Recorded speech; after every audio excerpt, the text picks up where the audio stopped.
바랍니다. 기도하시겠습니다. 사랑이 많으신 하나님 아버지 감사합니다. 하나님께서 저희들을 사랑하셔서 이렇게 거룩한 백성들 거룩한 전에 모여 신령과 진정으로 예배드릴 수 있도록 허락하신 하나님께 감사와 영광을 돌립니다. 예배를 통하여 귀한 말씀을 주셨습니다. 하나님이 주신 이 말씀을 깊이 우리 마음판에 새기게 하시고 깨닫게 하여 주셔서 하나님께 좀 더 가까이 나갈 수 있는 거룩한 성도들이 되게 하여 주시옵소서. 아버지 하나님, 우리가 기도가 중요한 것을 알지만은 기도하는 것을 쉬고 있고 영적으로 어두워지고 있습니다. 하나님, 우리를 다시 깨워주셔서 정말 이 마지막 시대에 열심히 기도하며 하나님께 좀 더 가까이 갈 수 있는 거룩한 성도들이 되게 하여 주시옵소서. 이 모든 말씀 예수님 이름으로 기도드리옵나이다. 아멘. 우리 옆 사람하고 인사합시다. 날마다 좋은 일이 날 것입니다. 한 번 더 인사합시다. 당신은 잘 되는 사람입니다. 자, 오늘은 종려주일이자 고난주간의 시작입니다. 사실 예수님께서 우리의 죄를 대속하시고 구원하시기 위해서 십자가를 지시려고 6월절 절기를 맞이해서 예루살렘에 입성한 날을 해가지고 종려주일이라고 합니다. 예수님의 일생을 쭉 보면 오직 하나님의 뜻을 이루고자 하시기 위해서 처음부터 끝까지 천국 복음을 전파하시면서 예루살렘에 입성하여 십자가에 지시기까지 변함없이 달려온 것을 보게 됩니다. 자, 그렇다면 우리 예수님의 그런 뜻이 무엇인가 이제 이걸 좀 살펴봅시다. 요한복음 6장 38절 40절에 보면 잘 나와 있습니다. 우리 한번 같이 읽겠습니다. 내가 하늘에서 내려온 것은 내 뜻을 행하려 하며 나를 보내신 이의 뜻을 행하려 함이라. 나를 보내신 이의 뜻은 내게 주시는 자 중에 내가 하나도 잃어버리지 아니하고 마지막 날에 다시 살리는 이것이니라. 내 아버지의 뜻은 아들을 보고 믿는 자마다 영생을 얻는 이것이니 마지막 날에 내가 이를 다시 살리시니라 하시니라. 아멘. 이렇게 하나님의 뜻은 아들을 보고 믿는 자마다 영생을 얻는 이것이다, 이렇게 얘기를 하셨습니다. 그러면서 이 뜻을 행하시기 위해서 빌립보서 2장 8절에 이렇게 말씀합니다. 봅시다. 시작. 사람의 모양으로 나타나사 자기를 낮추시고 죽기까지 복종하셨으니 곧 십자가에 죽으심이라. 그러니까 예수님의 뜻은 하나님의 뜻을 어떻게 하면 이룰까, 여기에 초점을 두고 자기를 낮추시고 죽기까지 복종하셨다는 것을 우리가 봤습니다. 이런 예수님의 미께서 하나님의 뜻을 행하기 위해서 이렇게 열심으로 달려가던 동시에 예수님의 내면을 보면 그분에게는 끊임없는 기도의 강이 흐르는 것을 우리가 발견하게 됩니다. 사실 기도한다는 것은 예수님께서 무엇을 얻기 위해서 하는 것이 아니라 하나님과 이 생동적인 생명의 관계를 계속 유지하기 위해서 낮에는 대중 속에 들어가서 복음을 전파하고 병든 자를 고치시고 회당에서 가르치시고 이런 역할을 했지만은 또 새벽의 미명이나 또 저녁에는 밤에는 산에 올라가서 하나님과 이렇게 생동적인 생명력을 유지하기 위해서 기도를 하심을 우리가 발견하게 됩니다. 마지막에 돌아가시기 바로 직전, 십자가 지시기 바로 직전에도 겟세마네 동산에서 하나님께 땀방울이 핏방울 되도록 간절히 기도하는 모습을 봅니다. 그래서 히브리서 5장 7절에 보면 그 기도를 이렇게 표현하고 있습니다. 같이 읽겠습니다. 그는 육체에 계실 때 자기를 죽음에서 능히 구하시는 이에게 심한 통곡과 눈물로 간구와 소원을 올렸고 그의 경과심으로 말미암아 들으심을 입었느니라 그랬어요.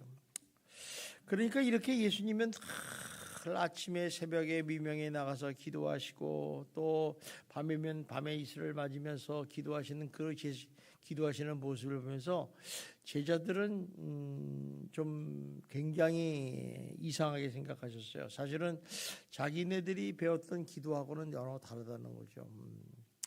그래서 예수님께 이제 한 제자가 나가서 이렇게 요구를 합니다. 누가복음 11장 1절을 보겠습니다. 시작.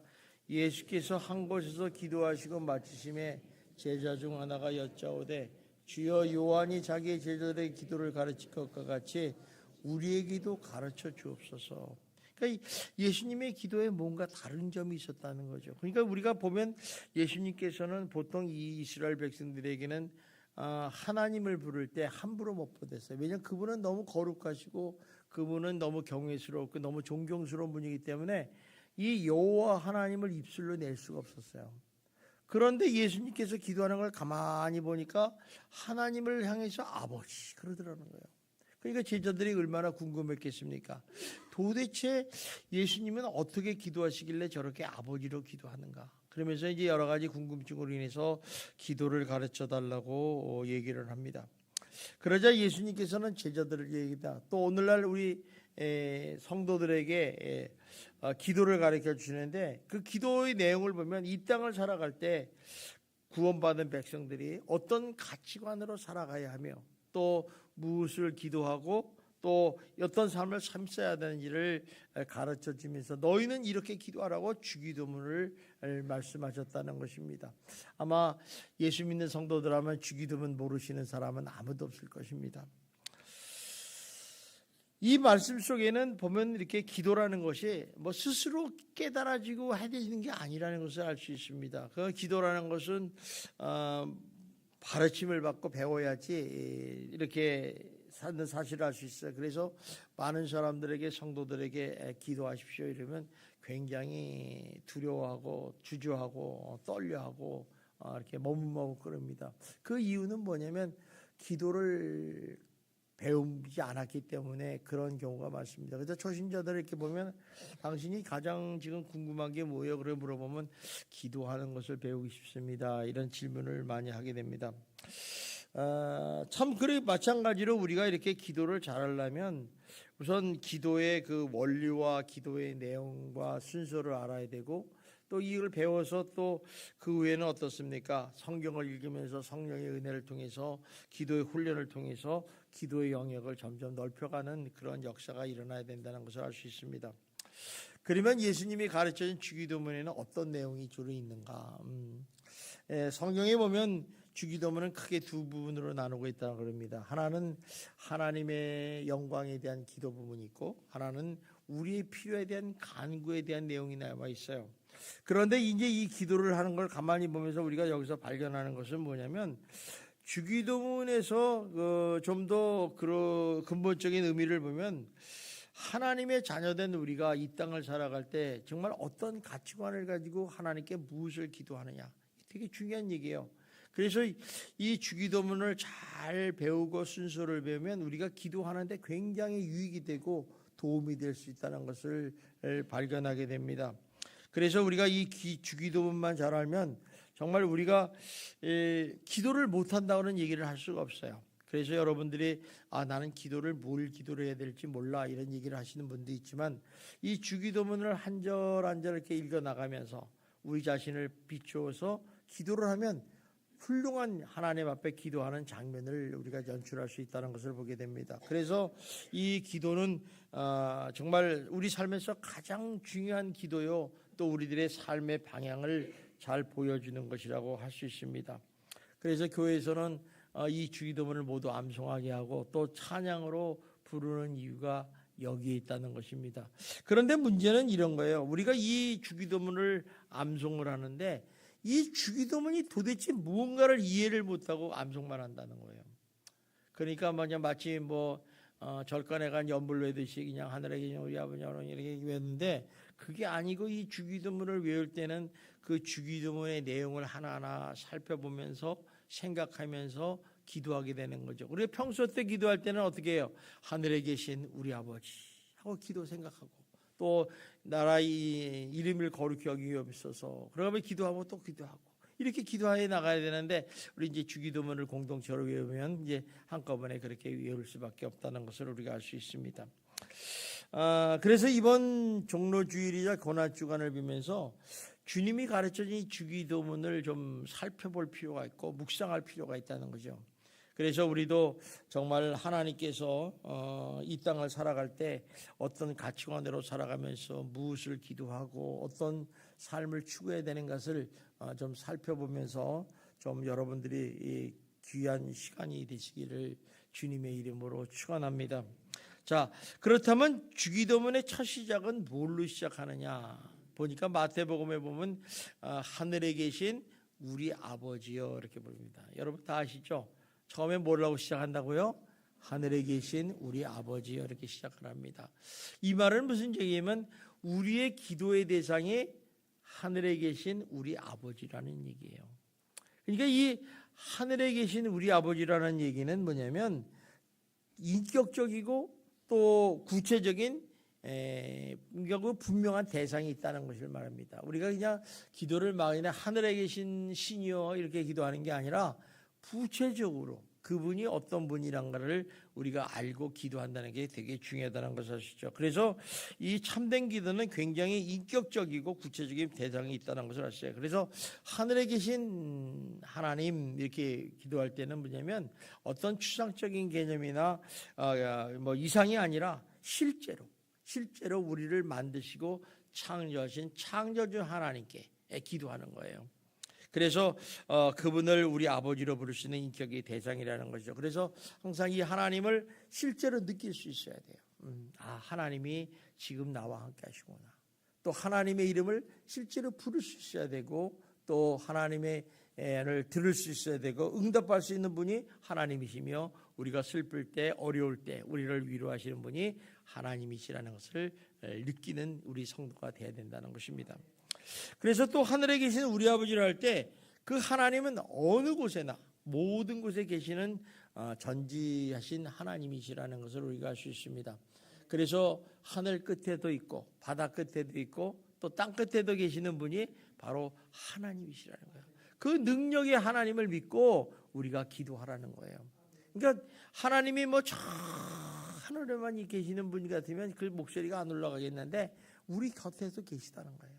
그래서 우리가 항상 하나님 아버지 하고 부르면 하나님께서 우리 곁에 들어오셔서 귀를 기울이시고 우리 기도를 들으신다는 것입니다. 또한 하늘에 계신 우리 아버지여 이렇게 할 때는 그 위대하고 능력이 있으신 그 하나님께서 바로 우리의 아버지가 되신다. 특별히 나의 아버지가 된다는 것을 여러분 믿으시기 바랍니다. 그래서 나의 아버지라는 얘기는요, 그분과 나와 굉장히 상관의 관계가 있다는 거예요. 그러니까 우리가 하나님을 아버지로 부르신다. 그 위대하고 전지전능한 능력의 하나님을 아버지로 부른다는 것은 그 아버지가 나의 아버지가 되는 거죠. 그러니까 나는 그분의 자녀가 된다는 것은 이건 보통 관계가 아니에요. 여러분 옆 사람한테 아버지 한번 불러보세요. 안 부르잖아요. 관계가 없어요. 저 사람하고 나하고는. 그런데 우리는 아버지나 어머니를 보고 아버지, 어머니 자녀가 그러면 나하고 피를 섞은 아주 중요한 관계라는 것이죠. 근데 하나님과 나와는 아버지의 관계라는 것은 이만큼 긴밀하다는 거예요. 다시 말하면 이 아버지는 나의 모든 기도 제목의 문제를 귀를 기울이시고 들어주시고 응답하시는 분인 걸 알 수 있죠. 그래서 이 아버지라는 말씀은 항상 아버지는 어때요? 나를 보호해 주시잖아요. 나를 사랑하시고 나를 격려해 주시고 소망을 주는 가장 좋은 아빠이신 하나님 아버지라는 것입니다. 이 하나님을 여러분의 아버지로 모시는 여러분이 되시기를 주님의 이름으로 축원합니다. 동시에 여기서 주목할 것은 뭐냐면 주기도문에서 우리 아버지 그럴 때 우리라는 단어가 나와요. 우리라는 단어는 나의 아버지라는 뜻도 되겠지만 우리라는 것은 뭐냐면 하나님의 나라의 백성의 공동체의 기도임을 분명히 알게 되는 거예요. 그래서 우리가 예배를 드리고 공동체가 기도 드릴 때 뭘로 끝나요? 주기도문으로 끝나지 않습니까? 그렇죠? 그것은 공동체예요. 공동체 안에서도 이러한 기도가 이루어지기를 원합니다. 그래서 하늘에 계신 우리 아버지여 하고 기도하고 있다는 것입니다. 그러므로 우리 인생에 향해서 가장 축복되고 가치 있는 삶을 살기를 원한다면 여러분들이 반드시 우리 인생에 하나님과 연결된 삶을 살아야 된다는 거예요. 많은 사람들이 나는 하나님과 상관없어. 교회는 다니고 교회를 다니면 하나님과 믿는 것 같지만 세상에 나가서는 하나님과 아무런 관계없이 하나님을 잃어버린 채 산다는 거예요. 이런 사람은 인간의 인생을 살 때 축복받는 삶을 못 살아요. 가치 있는 인생을 못 살아는 거예요. 그래서 하나님과 늘 나의 가치 있는 정말 축복받는 하나님과 연결되어 있는 이런 인생을 살아야 된다는 것을 알 수 있습니다. 우리 인생에서 하나님과 나와 단절된다는 것은 얼마나 불행한 일인지 모릅니다. 여러분, 창세기에 보면 아담과 하와가 선악과를 따먹어서 죄를 졌잖아요. 그때 하나님의 제일 큰 벌은 뭐냐면 하나님과 단절이었어요. 단절을 하다 보니까 하나님으로부터 오는 영의 양식도 못 먹을 뿐 아니라 하나님의 축복의 통로가 막혀버리고, 그러다 보니까 에덴 동산에 쫓겨나고 그 죄로 인해서 우리는 죽음을 맞이할 수밖에 없지 않습니까? 그러니까 단절이라는 게 이렇게 문제예요. 그래서 여러분들이 항상 기도할 때 나는 하나님과의 단절된 부분이었는 걸 빨리 찾는 사람이 지혜로운 사람이에요. 우리는 그냥 기도할 때 아버지 나 밥 주세요, 떡 주세요 이런 것만 생각하는데 그러지 말고 하나님과의 관계가 단절되지 않기를 조심하셔야 돼요. 그래서 우리가 이렇게 기도는요 항상 하나님과 나와 하나가 되는 것이 중요해요. 하나가 돼요. 항상 하나 소통해야 돼. 항상. 그럴 때 하나님께서 뭐예요? 내가 너 안에 가고 네가 내 안에 가면 무엇이든 이거라. 내가 그러면 다 이루어 주겠다. 약속하시지 않았습니까? 그러니까 하나님과 나와 하나가 돼야 돼. 포도나무에 가지가 붙어 있듯이 이렇게 항상 하나님의 은혜와 축복의 통로가 연결되듯이 해야 된다는 것이 바로 기도의 목적이라는 것입니다. 그런 의미에서 하나님이 우리의 기도의 근거이고 기도의 응답의 근거인 것을 예수님께서 이 주기도문을 통해서 분명하게 가르치고 있다는 것입니다. 그래서 우리가 하나님께 기도하는 것은 공허한 메아리가 아니라 보면 뭐 아무것도 아닌 것 같지만 하나님은 우리 기도를 굉장히 관심 있게 주의 깊게 듣는다는 사실을 여러분 믿으시기를 주님의 이름으로 축원합니다. 자, 그러면 우리가 구해야 할 구체적인 기도 내용이 뭐냐? 기도의 주기도문에는 7가지 구체적인 기도 제목이 나와요. 그런데 그 중에서 앞에 3가지는 하나님의 영광을 위한 기도, 또 나머지 4가지는 우리의 필요를 위한 기도. 그러니까 우리가 필요한 기도가 얼마나 중요한지를 알고 계세요, 하나님은. 그런데 이제 우리 대부분 보면 우리가 이거는 우리 필요한 기도가 4가지니까 이 기도부터 먼저 하고 뒷기도는 나중에 하는데 그게 아니라 이 순서가 중요해요. 먼저 하나님의 영광에 대한 기도를 먼저 하고 그 다음에 나의 필요에 대한 기도를 해야 된다는 것을 가르쳐주고 있다는 것입니다. 근데 많은 사람들은 하나님께 기도할 때 자기 필요한 마음을 요구하는 거예요. 하나님 뭐 해주세요, 뭐 주세요, 문제 해결되세요, 이래. 그러다 보니까 어때요? 그 기도하다 보니까 하나님의 나라와 하나님의 영광에 대한 기도는 쏙 빼먹고 그분의 뜻이 이루어질 바라는 하는 사람이 거의 없다는 거예요. 그러니까 후순위 들면 항상 기도하다가 시간이 쫓기거나 바쁘면요 안 하게 돼 있잖아요. 그래서 기도는 먼저 하나님의 영광에 대한 기도하고 그 다음에 우리의 필요한 기도를 하는 것이 순서라는 것을 우리가 알 수 있습니다. 그래서 이렇게 우리가 우리의 필요를 위해서 기도를 하는 이유는 뭐냐? 그거는 뭐냐면 우리가 하나님을 믿으면서도 하나님보다 자기에 대한 관심이 더 많다는 거예요. 참 이게 우리들의 문제예요. 우리가 하나님을 믿으면 뭐라고 그래요? 하나님은 우리 하나님 아버지시고 우리들은 하나님을 절대로 믿겠고 하나님 말씀대로 살겠습니다. 이런 고백을 하는데 믿으면서 어때요? 자기에 대한 관심만 있는 거예요. 내가 배부르고 내가 편안하고 내가 잘 살아야만 된다. 여기다 관심을 가지니까 기도를 해도 그거부터 먼저 먹을까 입을까 마실까 먼저 기도하게 된다는 것입니다. 그리고 또 심지어는 하나님보다 자기가 더 중요한 거예요. 내가 죽으면 하나님도 필요 없어. 이렇게 생각하는 사람이 많아요. 그래서 주님이 뭐라고 그래요? 마태복음 6장 33절에 먼저 그의 나라와 그 일을 구하라. 그러면 그 다음 모든 것 먹고 마시고 입는 것은 내가 책임져 주겠다고 약속하시는 거예요. 그러니까 이 기도 주민이 우리가 딱 맞는 거죠. 예수님의 그 말씀에 흐르는 영향이 맞는 거죠. 그래서 교회 나오는 것도 자기를 위해서 나오는 것이고 또 교회를 나오는 것도 자기의 뜻을 이루기 위해서 하나님이 존재해야 된다고 생각을 한다는 거죠. 그러니까 기도를 하라 그러면 뭐예요? 내가 필요한 것이 없고 내가 편안한데 뭐 때문에 기도하냐. 그래서 기도하는 사람이 많아요. 그러나 그게 아니라는 사실을 주님은 주기도문으로 가르쳐 주는 것이죠. 그러니까 하나님은 항상 우리 필요 때문에 계시는 분은 아니에요. 여러분, 하나님이 누구십니까? 하나님이 이 우주 만물을 창조하신 창조주 하나님인 줄 믿습니다. 그러면 우리는 피조물 아니에요.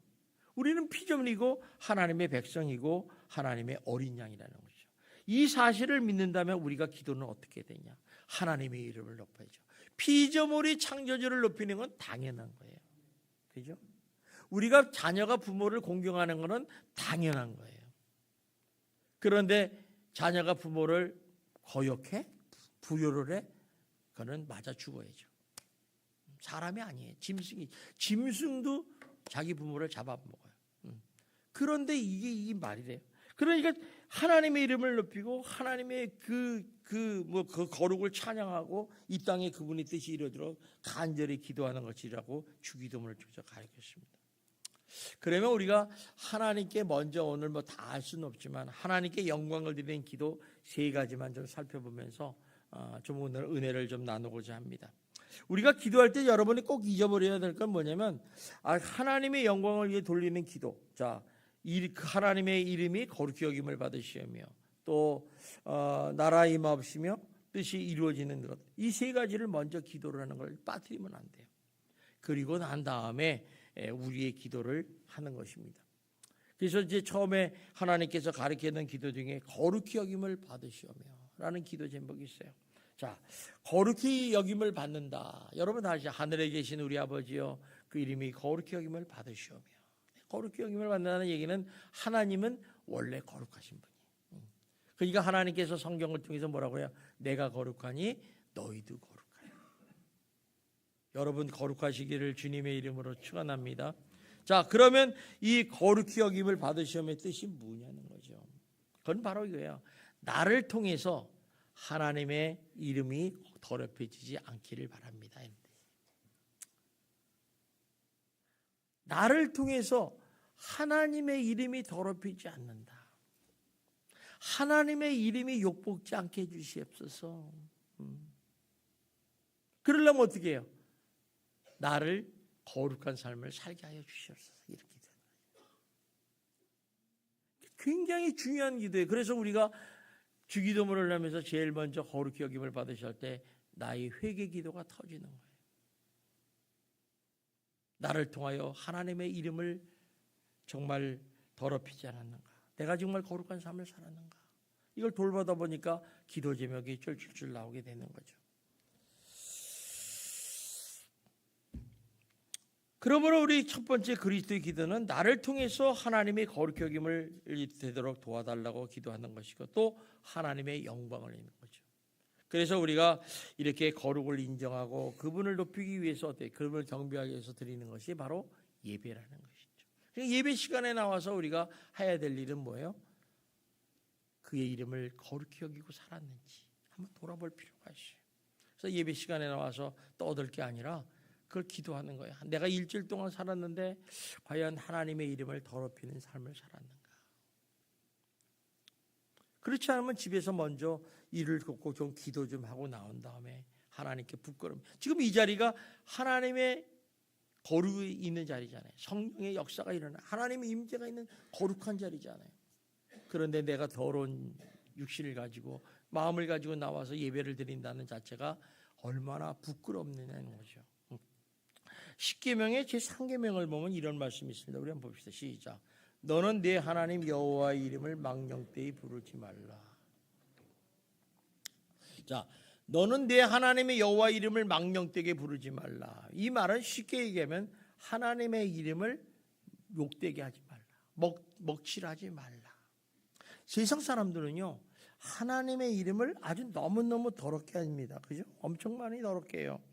그래서 참 이름을 더럽히고 망령되게 이름을 말할 수 없는데 더 큰 문제는 뭐냐면 세상 사람들은 뭐 지옥에 갈 놈들이니까 뭐 말할 것 없지만은 예수 믿는 사람들이 하나님을 믿는 사람들이 하나님의 이름을 더럽게 하는 사람이 생각보다 많다는 거예요. 예를 들면 이런 얘기예요. 우리가 교회는 열심히 왔다 갔다 다니고 있어요. 열심히 다니고 교회를 다니고 뭐 신앙생활을 하고 있는데 간음을 한다든가 또 도둑질을 한다든가 또 부정부패를 한다든가 또 술, 담배를 먹는다든가 또 거짓말해서 남을 해코지 한다든가 또 도박을 한다든가 이런 딴짓을 할 때 하나님의 믿는 사람들이 하나님의 이름을 더럽히는 거라는 거죠. 그러니까 우리가 내가 거룩한 삶을 살지 않으면 하나님의 이름을 더럽히는 거예요. 그래서 십계명의 상계명이 굉장히 무서운 죄입니다. 그래서 여기 뭐예요? 그 이름을 망령되이 부르는 자는 죄 없다 하지 아니하리라. 죄가 있다는 거예요. 그래서 우리 자신을 항상 돌봐봐야 돼요. 또 하나님을 믿는다면서도 위선적이고 이율배반적인 말과 행동을 할 때 사람들은 우리를 향해서 뭐예요? 손가락질 하잖아요.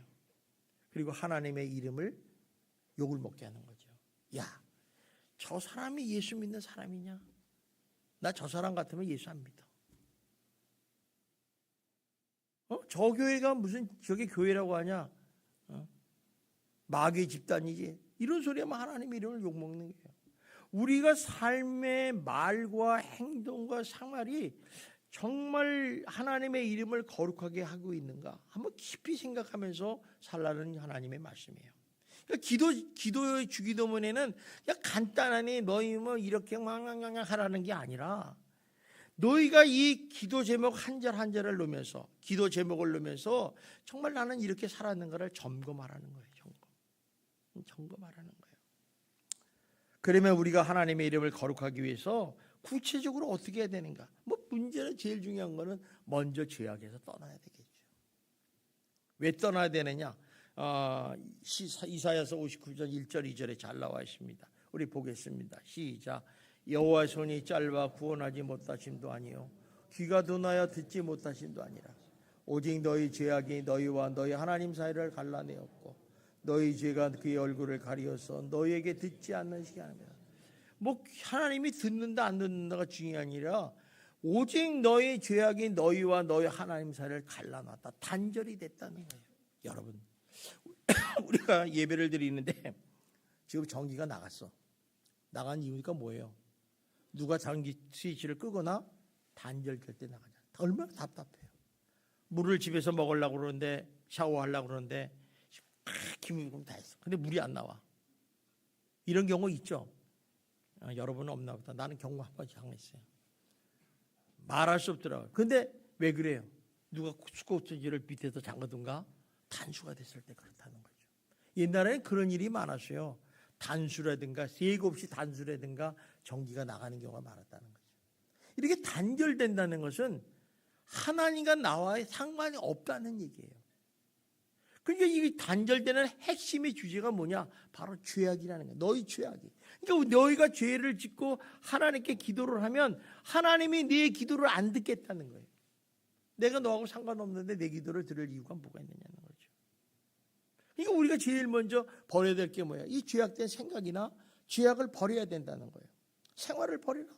그러면 너의 언어에서, 말에서, 너의 얼굴에서, 너의 행동에서 하나님의 거룩하게 나타나기 시작한다는 거예요.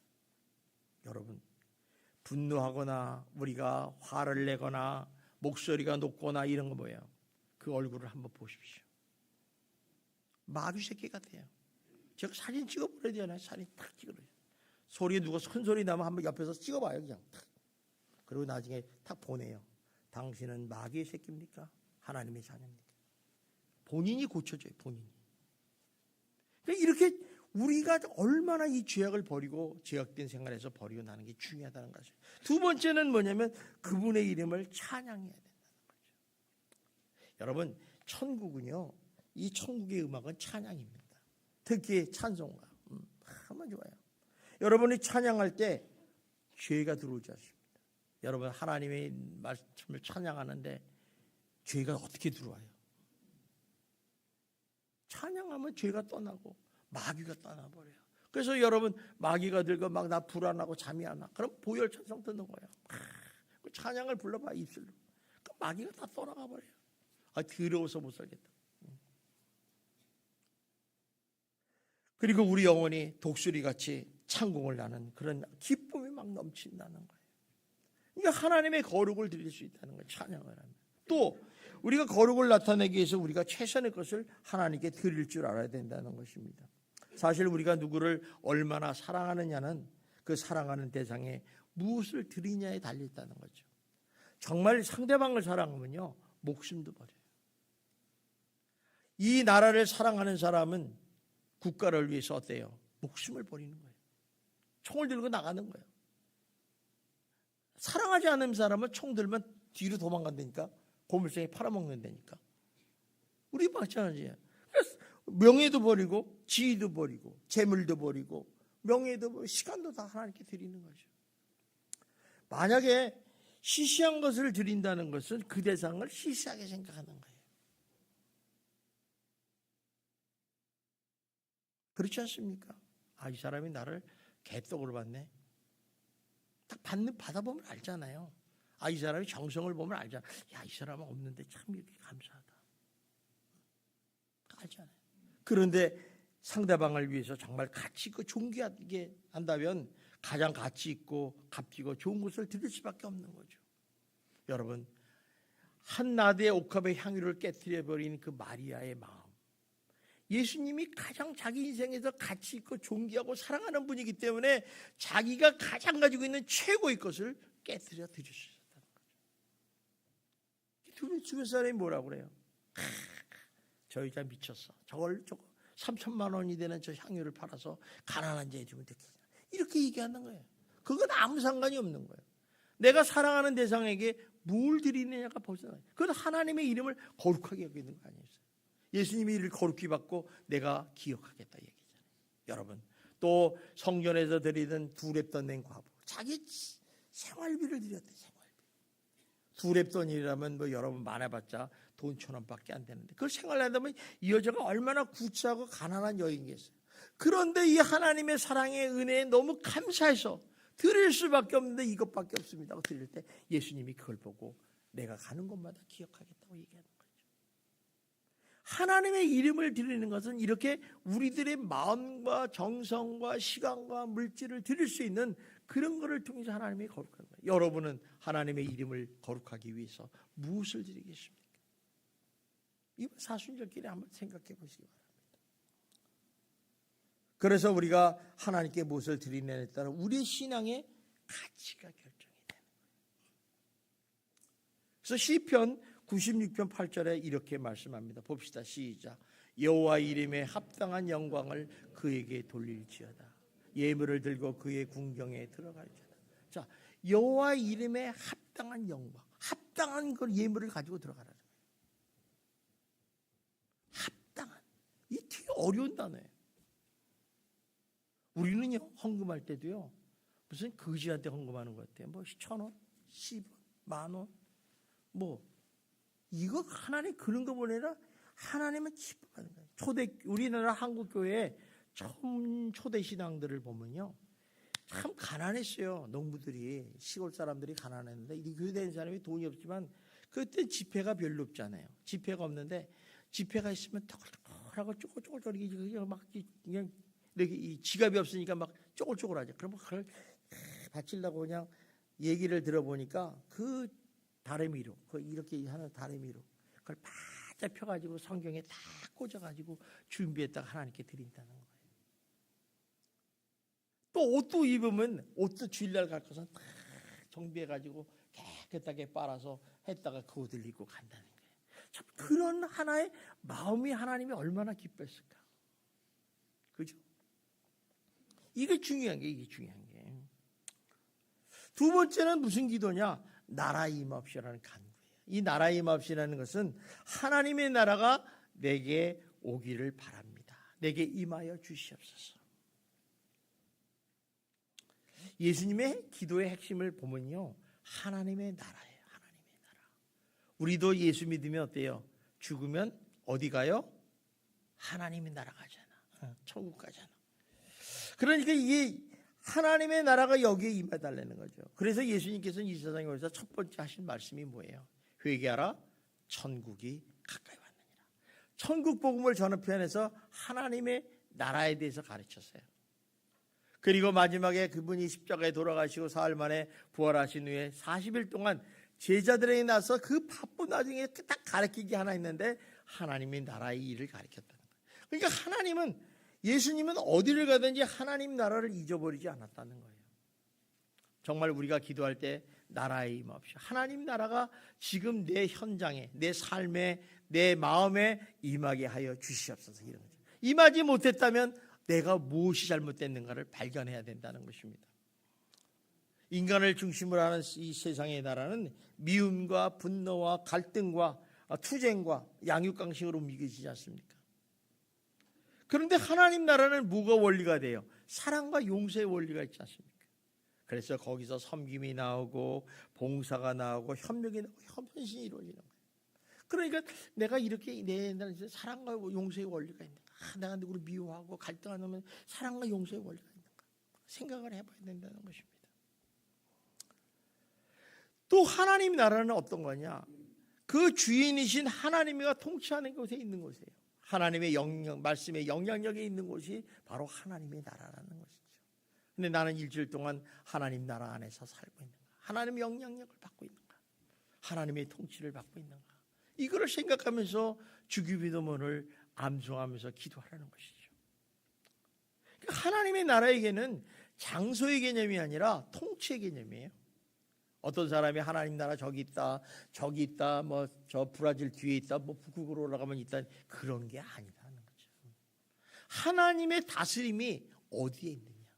그래서 오늘날도 천국은 하나님의 나라는 내 마음속에도 있을 수 있고, 우리 가정에도 있을 수 있고, 우리 사회에서도 있을 수 있고, 우리 교회에서도 있을 수 있다는 것입니다. 그래서 우리가 하나님 나라가 하나님이 다스리는 것이기 때문에 하나님의 통참을 받는 것이 가장 좋은 축복의 길이라고 생각하는 사람들은 그 다스림에 순종하면서 하는 것이 축복된 길임을 알고, 어디서든지 예수님이 계시든지 예수님이 영의 통치 임한 것이 바로 그것이 천국이 됐어요. 그래서 오늘 찬송가 483장이 그 얘기예요. 주 예수 모신 것이 하늘나라. 여러분들 정말 예수님을 모시고 살아가는 거룩한 성도가 되시기를 주님의 이름으로 축원합니다. 하나님 나라의 삶은요, 얼마나 기쁨이 넘치는지 몰라요. 행복하다는 거죠. 뭘 행복을 살겠어요? 하나님 나라 임할 때 근심, 걱정, 고통 아무것도 없는 거죠. 그래서 성경은 뭐래요? 하나님 나라는 먹고 마시는 게 아니라 오직 성령 안에서 의와 희락과 평강이라고. 기쁨이 넘쳐야지 행복한 거 아니겠습니까? 우리 인생은요, 행복하게 살아야 돼. 기쁨이 내 하늘나라 천국에서 살아야 된다는 것입니다.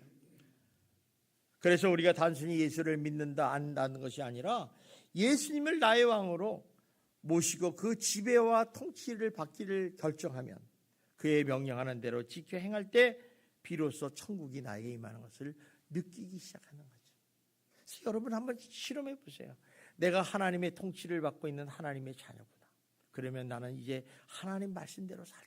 손해를 보다 사시면 그때 여러분의 삶에 기쁨이 오고 천국을 느껴질 줄 믿습니다. 그래서 우리 죄성을 가진 인간은요, 죄를 질 수밖에 없고 실수할 수밖에 없고 또 갈등이 있을 수밖에 없고 또 다 부족하지만, 이런 사람들이 모인 교회 공동체 안에서 하나님 말씀을 중심으로 해서 서로 살고 기도하고 찬양하고 순종하며 서로 사랑할 때 그 교회 공동체 안에서 하나님의 나라를 경험하게 된다는 것입니다. 그래서 하나님 나라는 이 사랑의 공동체, 기쁨의 공동체, 의로운 공동체를 만드는 것은 누가 만드는 거예요? 내가 만드는 것이라고 할 수 있습니다. 내가 천국이 돼야지 남도 천국이, 내가 지옥인데 남한테 천국을 바라는 걸 말할 수 없는 거죠. 집에서도 그렇지 않습니까? 사랑과 기락과 기쁨이 넘치면 어때요? 서로 천국 같은 가정이 되지만 오늘 가서 집에 가서 대팡 싸워와요. 그날부터는 점심은 오늘 없습니다. 지옥인 거예요. 세 번째는 뜻이 하늘에서 이루어진 것 같이 땅에서도 이루어지라고 간구했습니다. 우리가 하나님의 거룩을 추구하다 보면요, 하나님의 나라가 임하기 시작합니다. 그리고 또 이 하나님의 나라가 임하기를 구하게 되면 하나님의 뜻이 이루어지기를 소원하고 있다는 것이죠. 그래서 그리스도인의 최고의 그 소명은 뭐냐, 소망은 뭐냐, 하나님의 뜻대로 살기는 것이에요. 그래서 우리 찬송가에 주님 뜻대로 살기로 했네, 그러잖아요.